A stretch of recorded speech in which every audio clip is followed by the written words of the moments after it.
Essa semana eu estava fazendo uma coisa que eu não tenho feito muito, que eu tenho evitado, mas eu estava assistindo alguns noticiários. Eu não tenho evitado porque parece que o Brasil chegou num ponto que as notícias nem me interessam mais. E engraçado como não importa qual seja o canal, qual seja o veículo de comunicação que você encontre, que você busque, a palavra crise está lá no meio. E eu acho que essa palavra crise está sendo muito mal utilizada no Brasil. Porque crise, gente, crise é uma coisa que dá e passa. Crise é como minhas crises de rinite, né? Aparece, eu espirro, depois passa, né? Crise é uma crise de tosse, é uma crise alérgica, é uma coisa que aparece e desaparece. Mas olha, desde que eu me entendo por gente, e pela cor dos meus cabelos, vocês imaginam que não faz tão pouco tempo que eu me entendo de gente, eu ouço falar que o Brasil está em crise. E não é possível que uma crise dure tanto. Nós absorvemos uma ideia de crise, que alguns chamam de cultura da crise, eu não gosto dessa expressão, mas está dita, né? O fato é que eu nasci ali na época do militarismo ainda, e não me lembro muito bem assim, de muita coisa, né? Era bastante criança nessa época, mas me lembro de quando o povo foi para as ruas pedindo direta já. Me lembro que em 1986 tivemos o primeiro governo civil depois de não sei quantos anos. Me lembro que as pessoas depositavam uma fé imensa em Tancredo Neves e todo mundo, Tancredo. Depois veio a Constituição de 1988 e uma nova esperança no Brasil e os deputados constituintes, e ali o nome da vez era Ulisses Guimarães. E ao longo do tempo eu fui vendo apenas que a população brasileira gosta de ídolos. De ídolos. As pessoas têm idolatrado políticos, têm idolatrado partidos, têm idolatrado pessoas, colocando esses ícones no lugar de Deus. A verdade é essa, gente. É pura e simples. Sabe, é esquisito como essa coisa se torna irracional. Eu me lembro que nós clamávamos por um país onde os poderosos enfrentassem a mesma justiça que os fracos. Nós clamávamos por um país onde os políticos fossem para a cadeia, os ricos fossem para a cadeia. E quando isso começou a acontecer, eu vejo milhares de pessoas indo para o meio da rua para pedir para soltar políticos que foram presos por corrupção. E cara, eu não estou falando aqui do político A ou B não, sabe? Teve político que eu votei que eu nunca mais vou votar. Tem político que eu nunca votei e agora é que não voto mesmo. Porque eu não idolatro, cara. Teve gente que eu já confiei e dei o meu voto dizendo, esse cara pode ser uma solução. Mas depois do que ele fez, eu disse, cara, nunca mais você vai ter meu voto. Está difícil encontrar alguém em quem eu possa confiar. Sabe por quê? Porque eu vou ser bem sincero. A política brasileira tem vivido idolatria. Eu conheço irmão que não fala com irmão por causa de política. Eu conheço crentes cristãos que deixaram de falar com outros crentes cristãos por causa de política. Isso é terrível. Isso é terrível. É vergonhoso. E essa coisa tem sido tão envolvente, um conjunto de ideias e de ideologias que faz uns se sentirem coitados e acusarem os outros.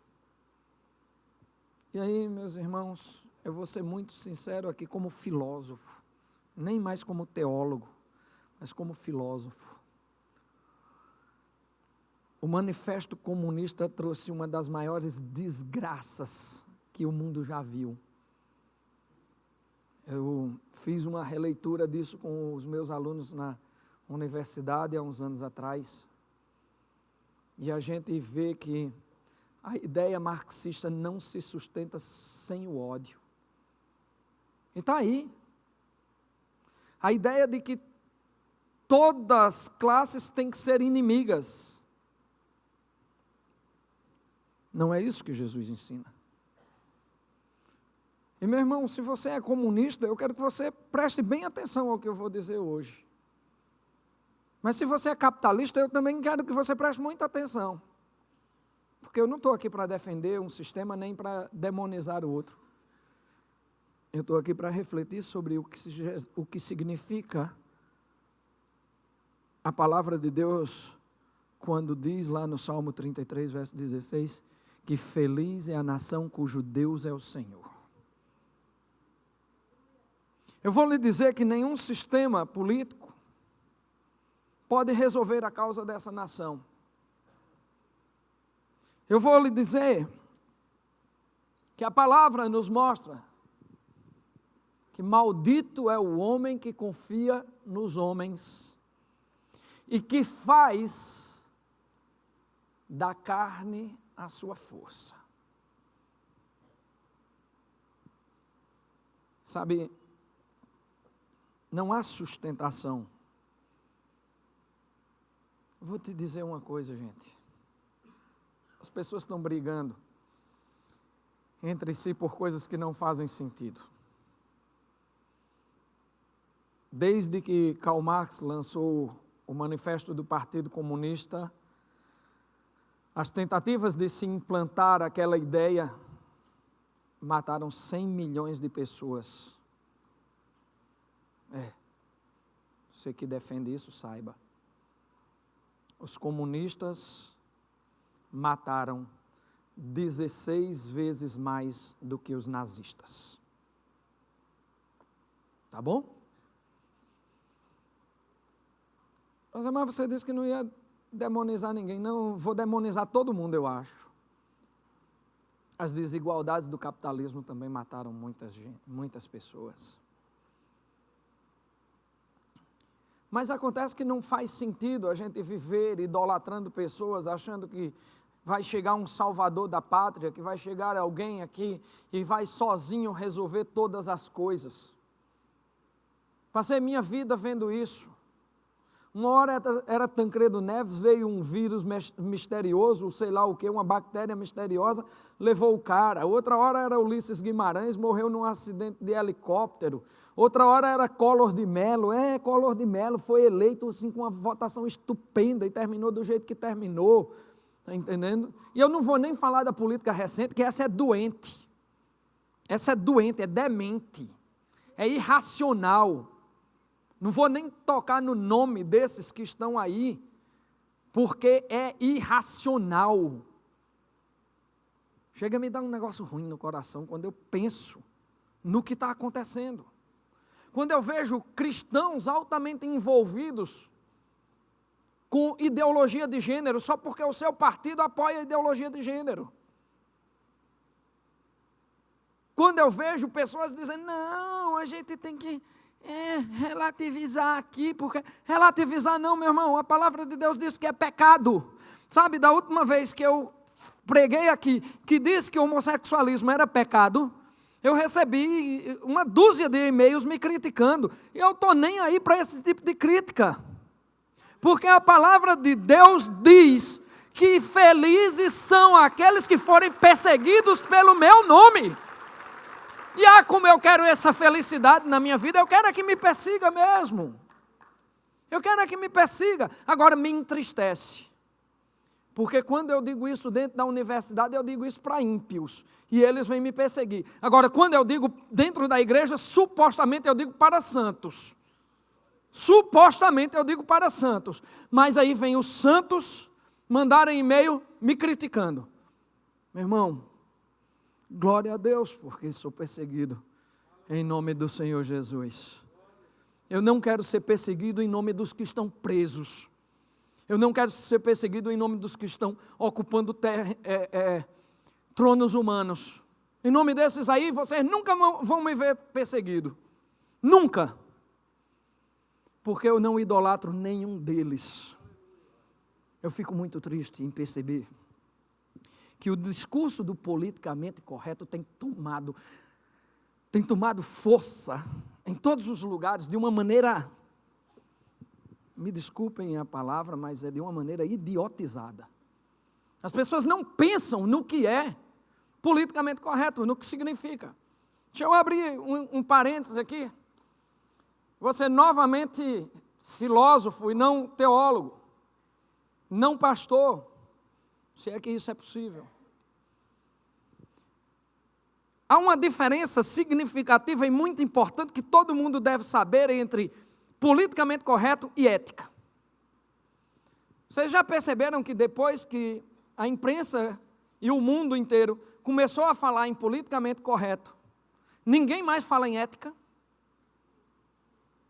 É porque ética, independente de ser uma ética cristã ou não, na ética dos ateus, também existem valores absolutos. Existem valores morais que firmam uma sociedade.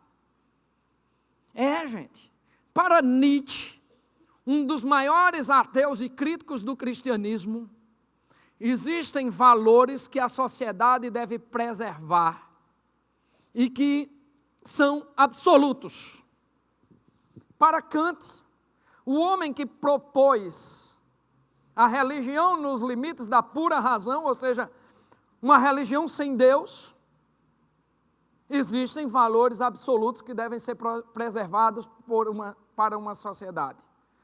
Para Jean-Jacques Rousseau, para Thomas Hobbes, para Moore, para todos os grandes filósofos da modernidade, existem valores inalienáveis, inegociáveis e absolutos num sistema ético. Mas o politicamente correto é o seguinte: política significa conveniência. Politicamente correto é aquilo que for conveniente ao indivíduo. Porque política vem da ideia de polis. E algumas pessoas acham que polis é somente o nome da cidade grega. Mas polis em grego significa coletividade, amplitude, diversidade. E quando fala em politicamente correto, quer dizer alguma coisa que seja correta de acordo com a conveniência da pluralidade. Parece bonito no discurso, mas não serve para uma sociedade. Porque dentro do politicamente correto, cada um faz o que quer, cada um diz o que quer, e ainda fica dizendo ao outro o que é certo e o errado, segundo a sua própria conveniência.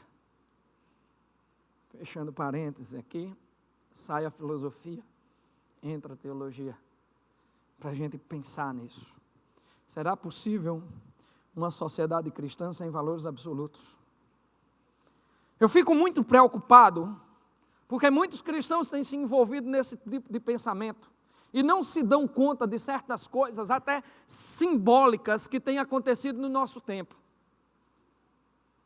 O nosso arco-íris foi tomado para confrontar a Deus. Vocês sabem o que significa um arco-íris biblicamente? O arco-íris é exatamente a aliança de Deus com a humanidade feita por meio de Noé.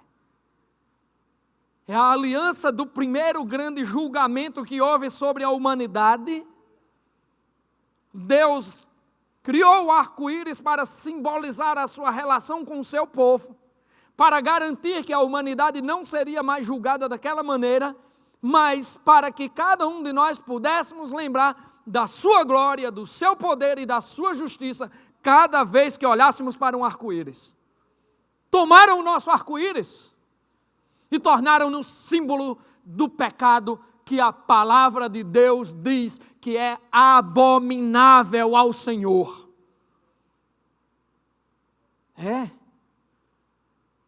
Leia Romanos 1, 25. Leia, para não dizer que sou eu.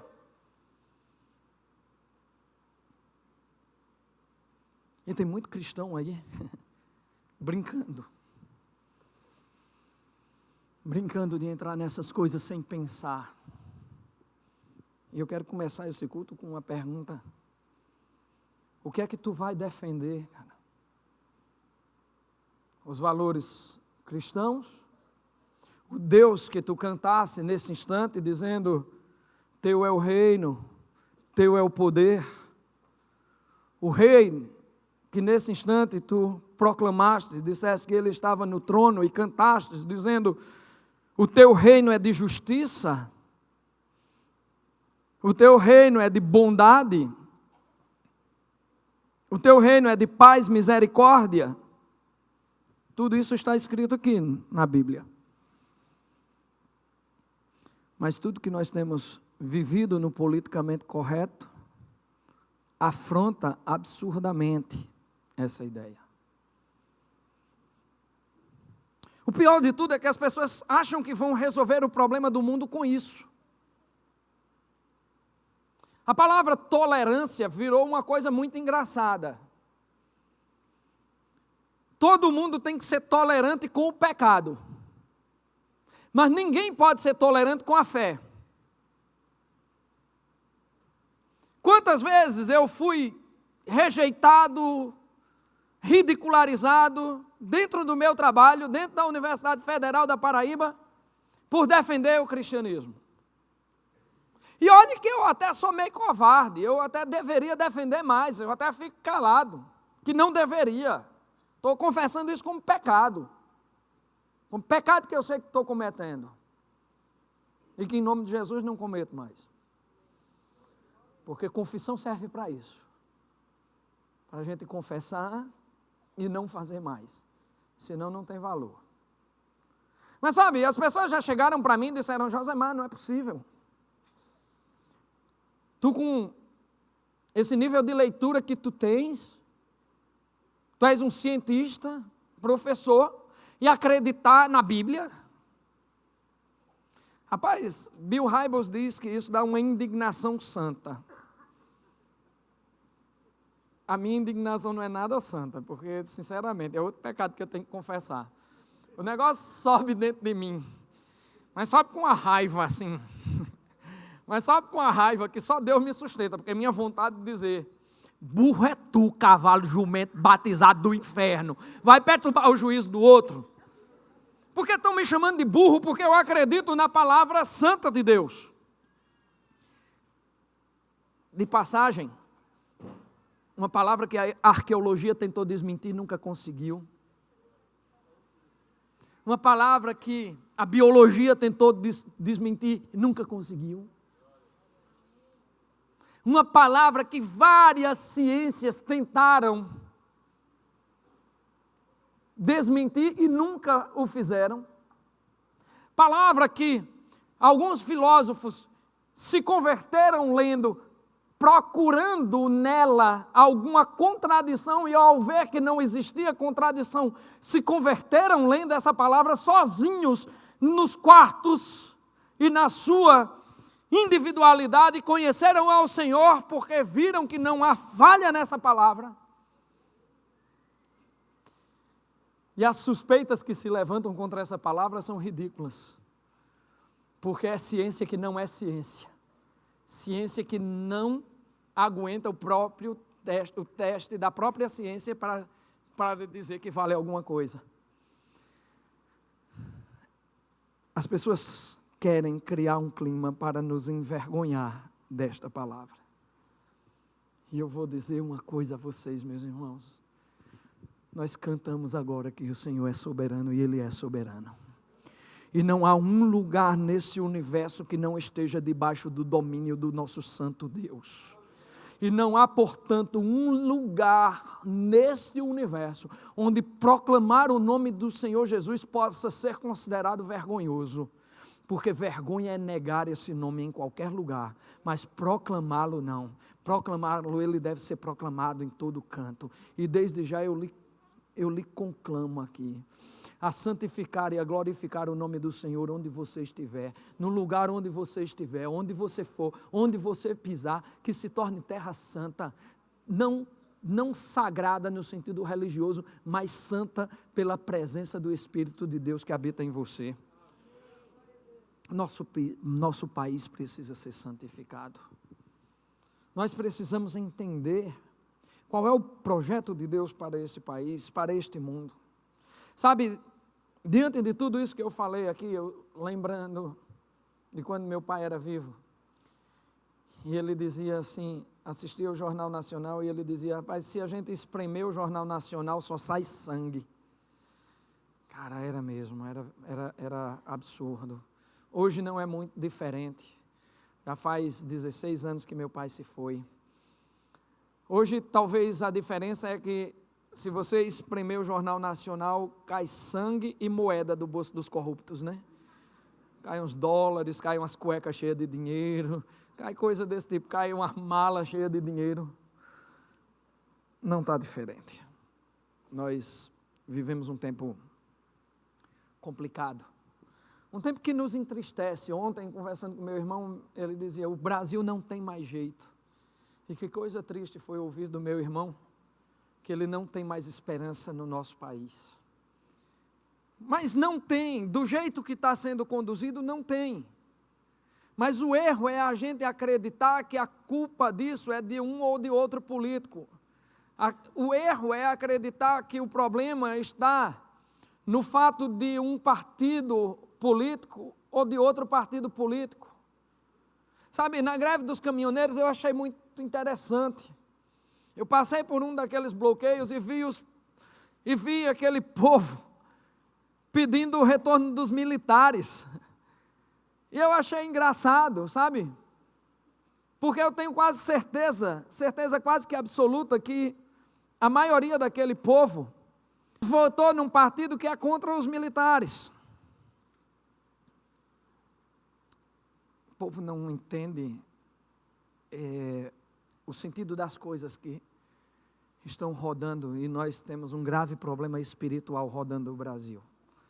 Eu não quero jogar o problema brasileiro para uma esfera espiritual apenas, mas entender que quando Deus governa uma nação, Ele não governa apenas do ponto de vista espiritual, Ele governa um povo com valores transformados, com ideias modificadas, com uma visão de mundo aclarada. Deus está, por incrível que pareça, executando hoje um projeto de restauração de toda a criação. Eu sei que às vezes a gente se espanta com isso e diz, eu não estou vendo nada melhorar. Mas está profetizado que ia ser assim. Que iríamos passar por grandes tormentas. Que ia ter pai contra filho, filho contra pai. Que a espada manchará de sangue as casas. Está profetizado, nada disso é surpresa, nada disso está fora da palavra de Deus.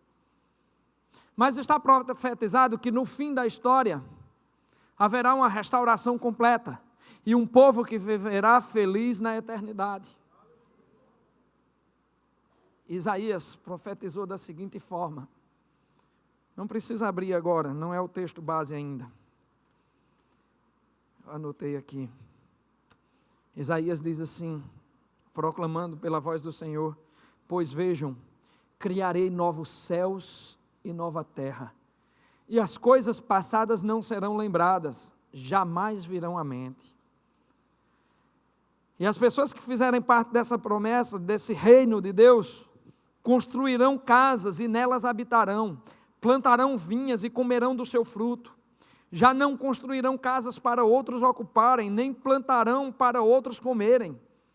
Pois o meu povo terá vida longa como as árvores, os meus escolhidos esbanjarão o fruto do seu trabalho, não labutarão inutilmente, nem gerarão filhos para a infelicidade, pois serão um povo abençoado pelo Senhor, eles e os seus descendentes.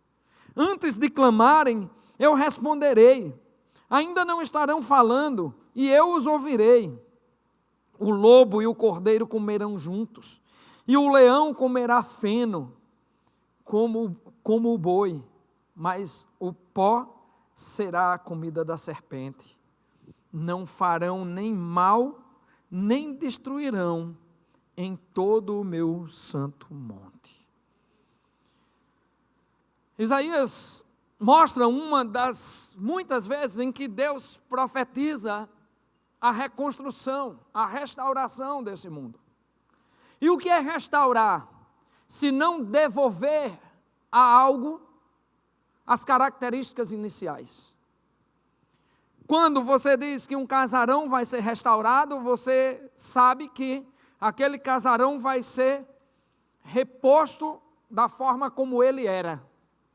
Quando um livro é restaurado, você sabe que aquele restaurador vai fazer exatamente o livro como ele era.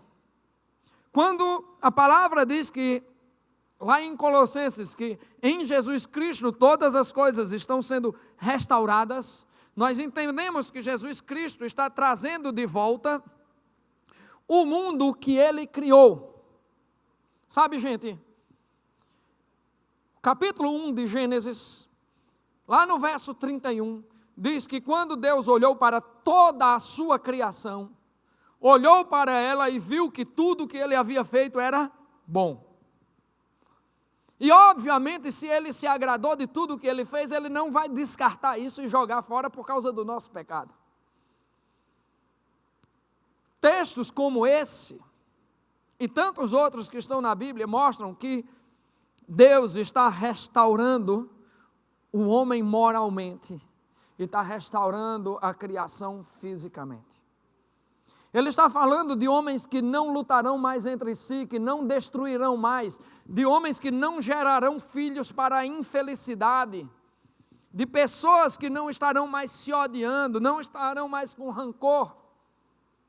E ele fala que o lobo e o cordeiro comerão juntos, que o leão comerá feno como o boi, porque até a criação está sendo restaurada para ser aquilo que ela foi feita para ser.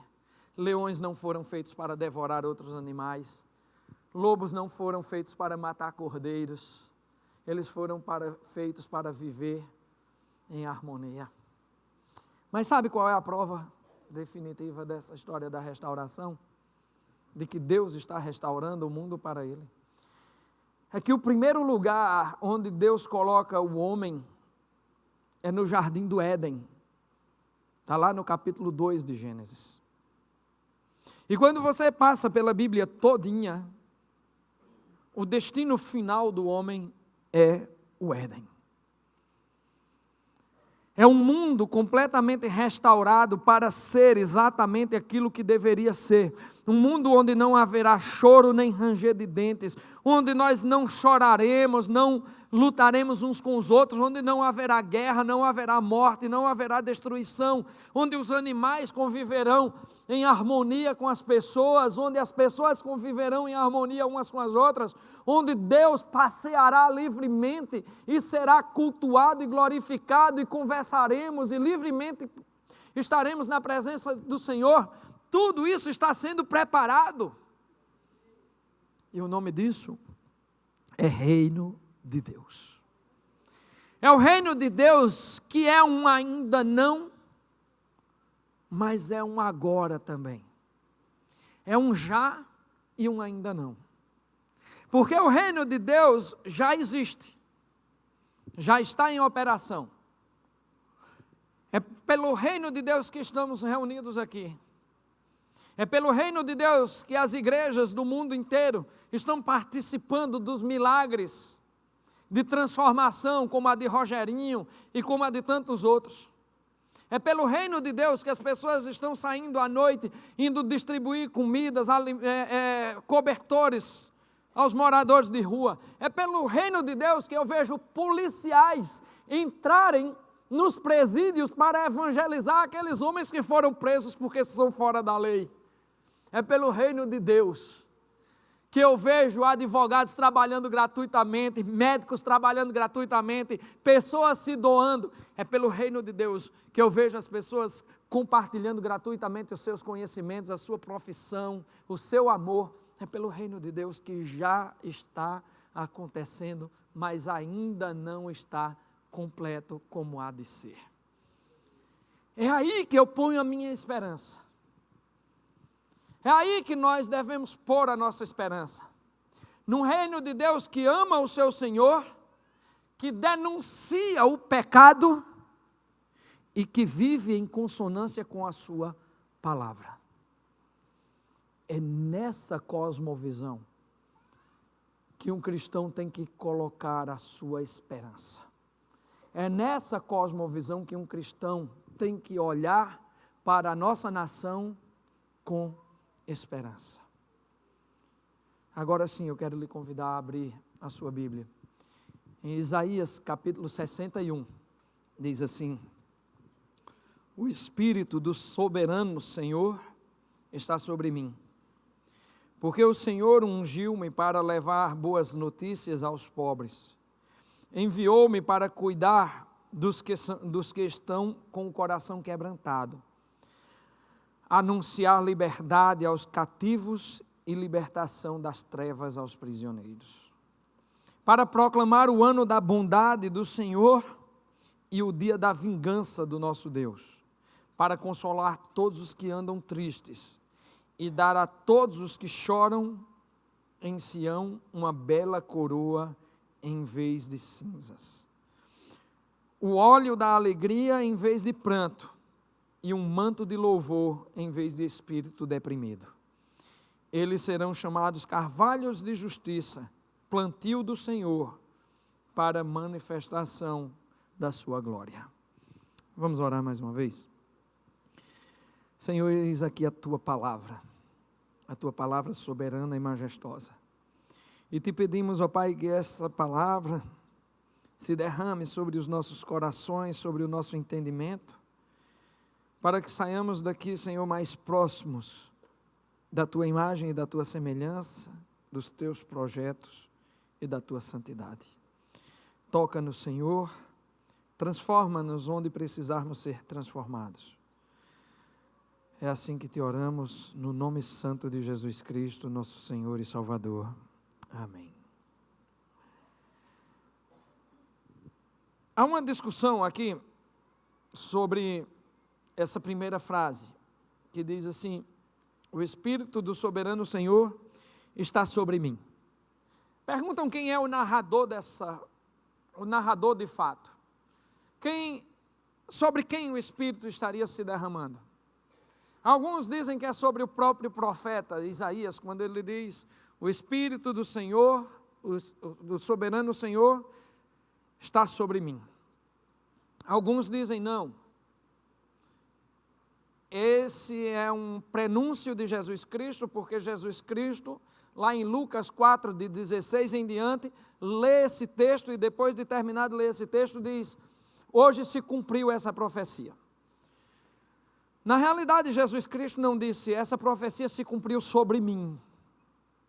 Nem podemos descartar o caráter genérico da posição de Isaías. Se entendermos esse texto por meio de Atos 1:8 e de Joel capítulo 2, do verso 25 em diante, nós vamos compreender que ele está falando do dia em que o Espírito Santo se derrama sobre todo o povo e quando nós nos tornamos testemunhas do Senhor Jesus, onde quer que estejamos.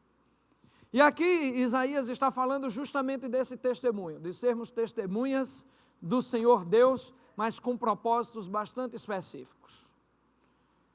Eu compreendo que Isaías está falando de sermos testemunhas do Senhor, porque somos ungidos por Deus, ou seja, somos autorizados por Deus para levar adiante uma mensagem com um propósito de restauração.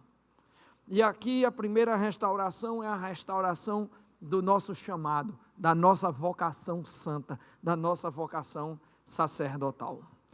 O Espírito do soberano Senhor está sobre mim, porque o Senhor ungiu-me para levar boas notícias aos pobres. Enviou-me para cuidar dos que estão com o coração quebrantado, anunciar liberdade aos cativos e libertação das trevas aos prisioneiros. Aqui, ele está nos chamando para prestar atenção à nossa vocação, como testemunhas ungidas pelo próprio Espírito Santo de Deus, para levar boas notícias aos pobres, para levar libertação àqueles que estão presos, para levar libertação àqueles que não conseguem enxergar, ou luz para os cegos. Ele está nos convidando para viver um mundo diferente. Um mundo bastante diferente do negativismo que temos visto, da falta de esperança, para reconstruirmos a nossa esperança não só em nós, mas no coração de outras pessoas, para entendermos que Deus está restaurando esse mundo, para que cada um de nós possa gozar da eternidade no Senhor, mas é necessário também que, como testemunhas ungidas pelo Espírito Santo, nós levemos isso adiante como quem realmente se importa com as pessoas. Olhe que agenda interessante ele coloca aqui. Enviou-me para cuidar dos que estão de coração quebrantado, para levar boas notícias em primeiro lugar, levar boas notícias aos pobres, para cuidar dos que estão com o coração quebrantado, para anunciar liberdade aos cativos e libertação das trevas aos prisioneiros. Ele está nos chamando aqui para levar o Evangelho. Essa palavra, boas notícias, que Isaías usou aqui, obviamente não são as mesmas palavras que são usadas no Novo Testamento, porque são escritas em línguas diferentes, mas elas têm o mesmo significado. Boas novas é o significado de Evangelho.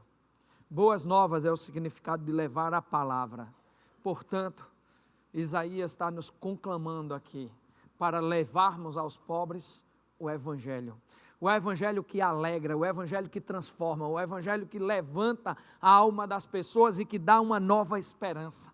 O Evangelho que leva valores absolutos, que leva uma moralidade incontestável, que leva ao crescimento e ao desenvolvimento do ser humano.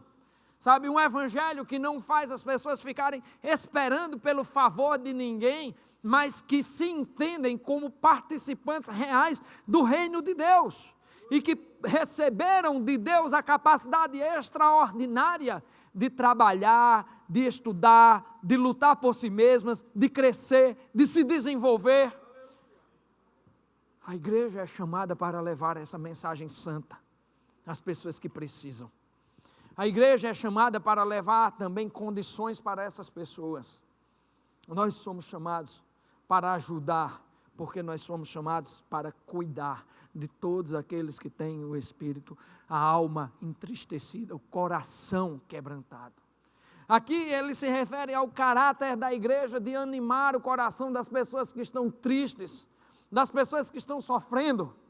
E aqui eu vou dizer, a gente às vezes se porta dentro da igreja, a igreja evangélica, e aí eu até entendo os críticos, porque a igreja evangélica foi, culturalmente desenvolvida sob a ideia do não pode, sob a ideia do é proibido, era chamada de a lei dos crentes. Até hoje no sertão o povo fala na lei dos crentes, e tudo que a igreja do Senhor defende hoje é a graça e não a lei.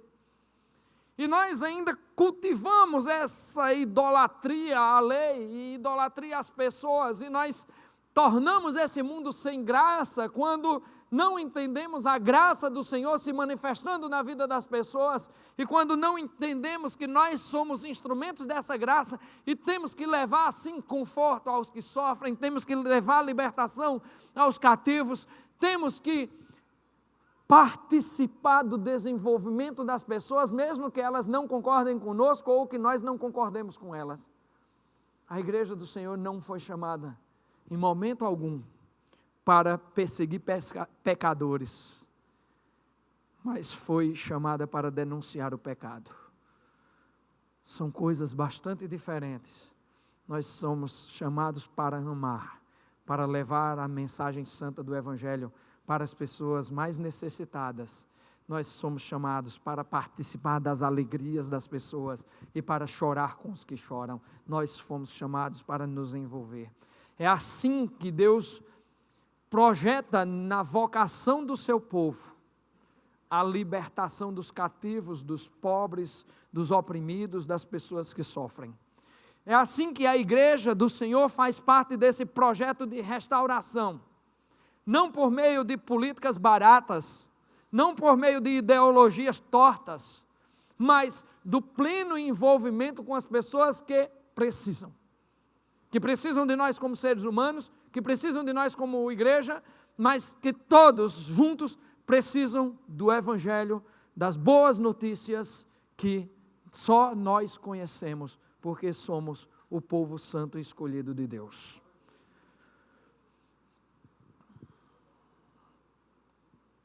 Ele dá aqui um outro propósito.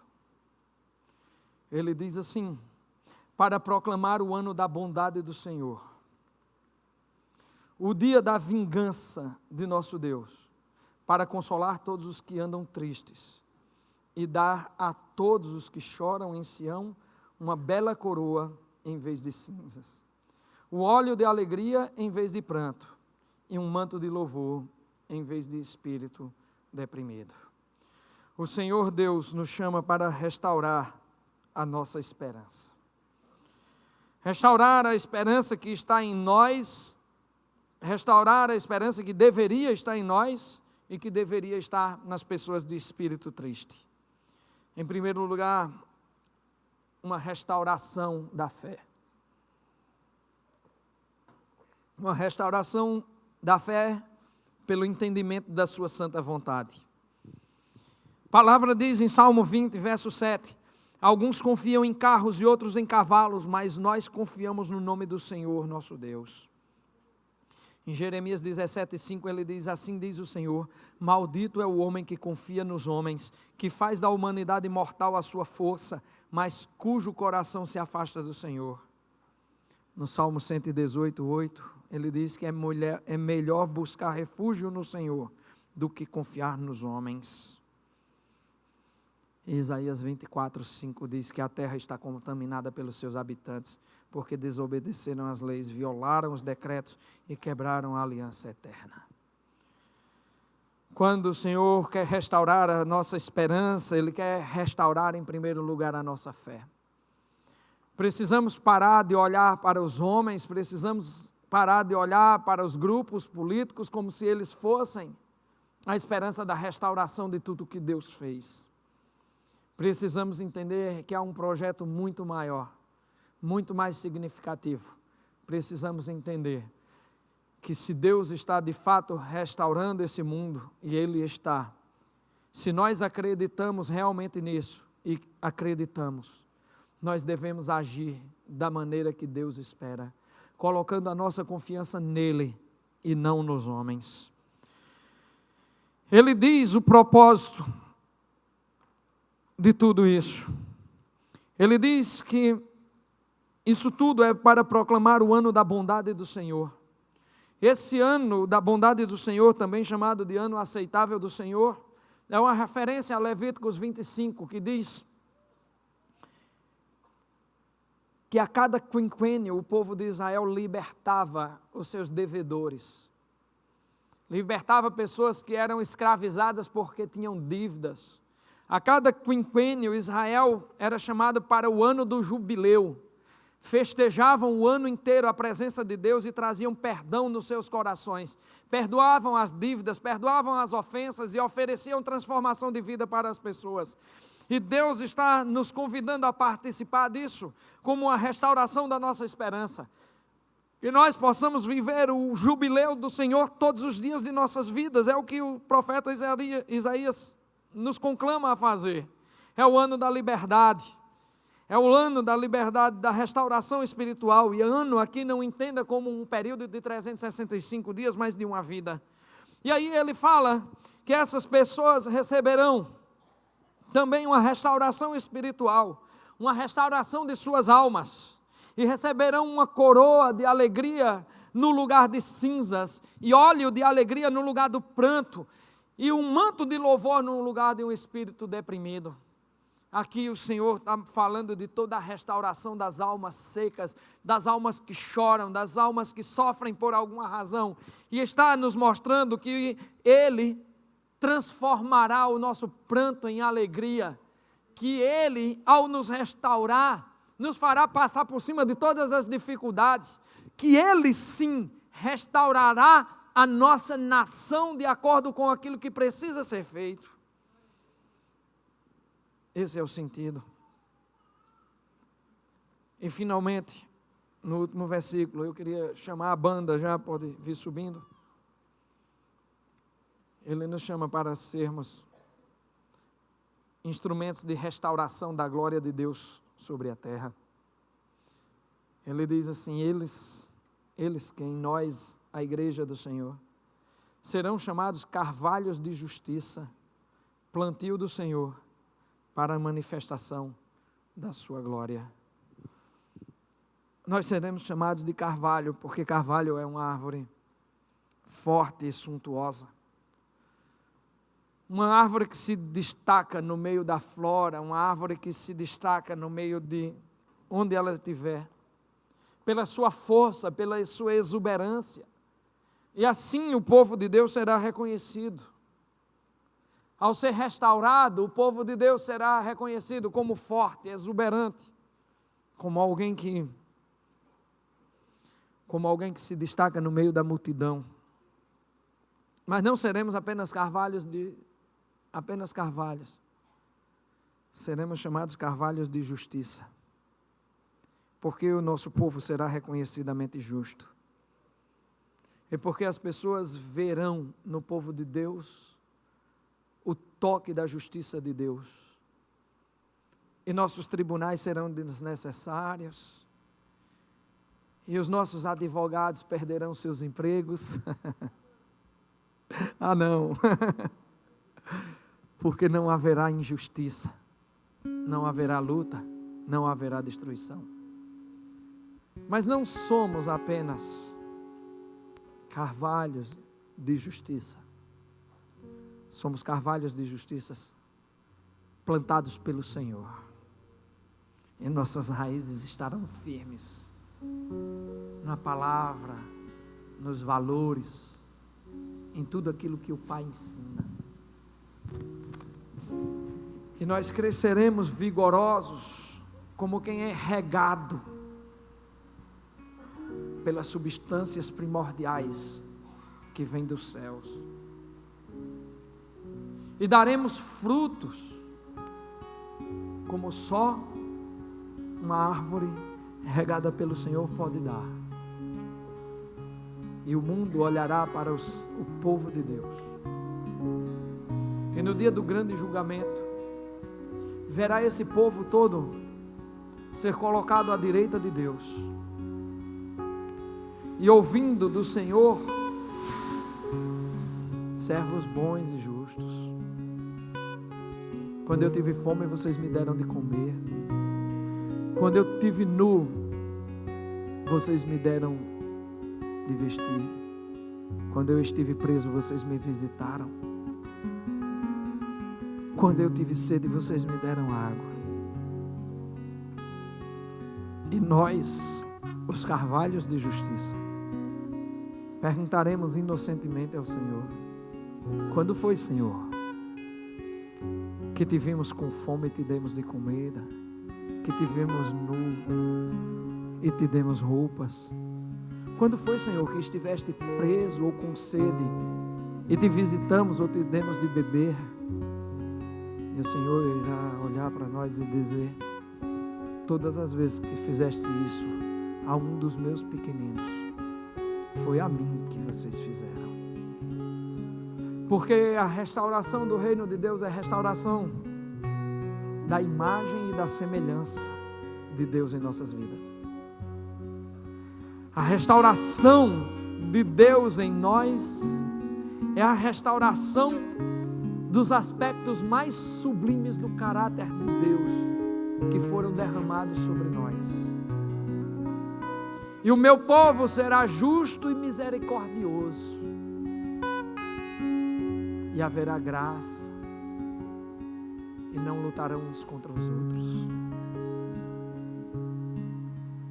O povo de Deus será conhecido pelo seu amor, pela sua misericórdia, pela sua graça, pela sua justiça.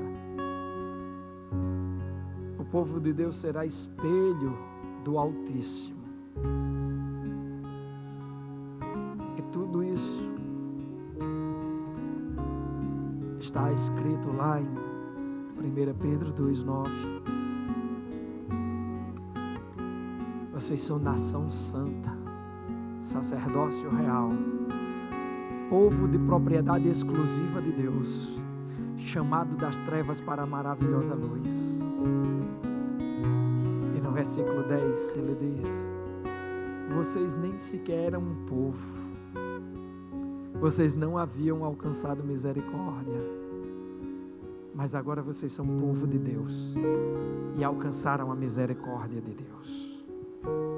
Em 2 Coríntios 5, 17 e 18, ele nos diz que aquele que está em Cristo é uma nova criação, e as coisas velhas passaram, e eis que se fizeram coisas novas, e nós nos tornamos então embaixadores do reino de Deus, representantes do próprio Deus aqui na terra, e o seu povo será reconhecido como embaixador do Deus Altíssimo. E o seu reino, está escrito na carta aos Romanos, será um reino de paz, de alegria e de amor. É esse o caminho que Deus quer para a nossa nação.